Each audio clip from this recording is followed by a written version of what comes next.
Welcome to part 2 of the do's and don'ts of being a landlord.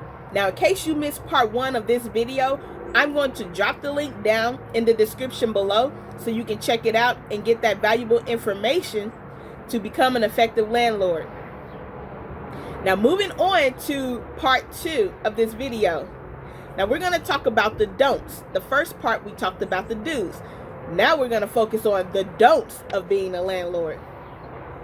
So the first don't that you don't want to do is rent to family and friends. Now, why is this something that you don't want to do? Well, first off, your family and friends, that creates a perfect opportunity for them to take advantage of you. They believe that they're going to be able to get some special treatment or a discount on their rent. Or they feel that you'll let them slide if they're behind on their rent. Because the people that are so close to you, they have that close connection relationship with you that they feel that they can trust you and you can trust them and that you'll take their word for it.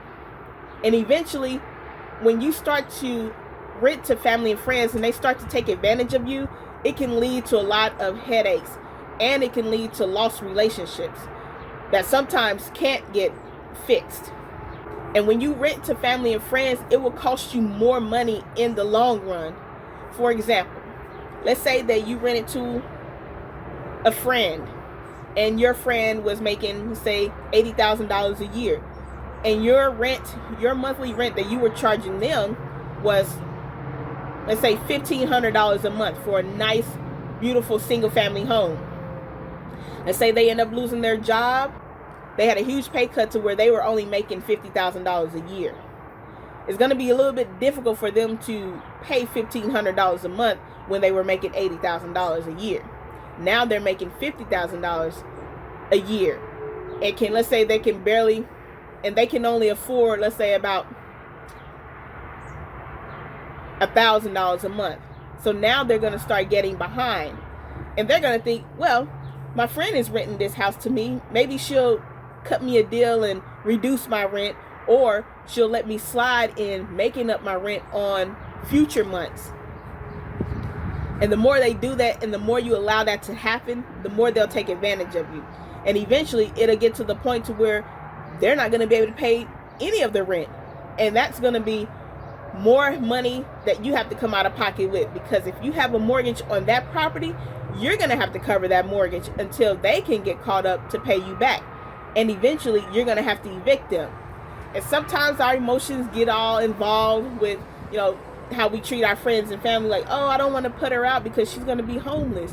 And this is my good friend. However, remember, you're still running this business as a business. You have to treat it as a business. You're in this business to make a profit, not have a loss. And you're not doing it for a hobby. It's better to rent to people you don't know than people you do know. Because people that you don't know don't have that relationship with you. And they'll be scared to get evicted. And they'll be sure to pay their rent on time. Now, moving on to the second don't of being a landlord. And that is, don't own property in your own name. Now, why would I say that? Because when you put property in your name, you're not operating as a business. You're saying that you're making yourself personally liable for this property if something were to happen. Let's say if a tenant were to get injured on your property and they sue you. You think your business is going to be sued? No, they're going to sue you personally because you're the person that's on the property. Your business is not the owner of that property. You are personally liable for that property. So you want to set up all of your rental properties under their own LLC. So you can have that personal liability protection if something bad were to happen to your properties. Moving on to the third don't of being a landlord, and that is, don't do repairs you are not qualified to do. I know that you want to save on paying a contractor to fix up your property repairs, to repair your property, and you want to be that handyman and you think that you can fix it all up by yourself because you want to save money. Don't do that. That's going to cost you more money in the long run. Because if you mess something up, let's say that you try to fix a water heater and you did something to where you damaged it more than what it was already damaged. Now you just spent a lot of time fixing something that you made worse than what it really was. So now it's going to cost you more money to repair that. So what you want to do is hire a professional, qualified contractor to do your repairs. Now the fourth you don't want to do is you don't want to be operating your business 24/7. And what I mean by that is you want to take some time off from working. You don't want to be constantly working and running your business every day. Yes, I understand that your business has to operate to make a profit. However, you can outsource all those tasks that you're doing to a property manager or to another employee. Because you want to take time off to spend to yourself. No, take some time off for yourself. Be able to relax and enjoy your time in your day. Not just be working 24/7 nonstop and never have time for yourself, because you're going to be exhausted and then it's going to burn you out and you're going to want to quit. Now the fifth you don't want to do is invade a tenant's privacy. Now what I mean by that is you don't want to show up to your tenant's residence at any time you want. Let's just say that your tenants are sleeping, it's late at night, and you decide to show up and just look at the property and see how everything is going. That is a complete no-no and a violation of your tenant's right to privacy. So your tenants have a right to privacy.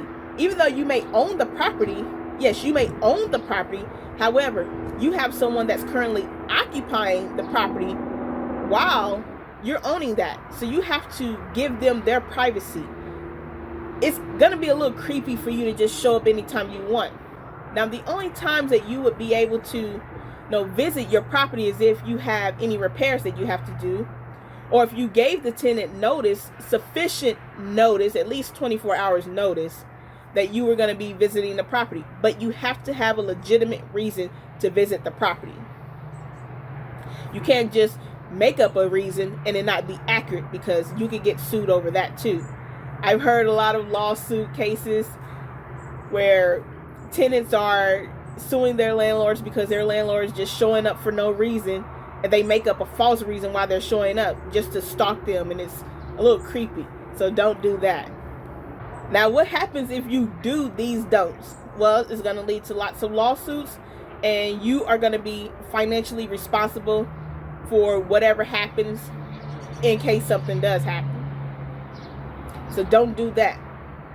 And if you want to know about how you can be the best landlord that you can be to avoid making these do's and don't mistakes, and you want to learn how you can make your businesses profitable and continue to pay the least amount in taxes, then click the link below to book a call with me. Until then, I will see you guys on the next video.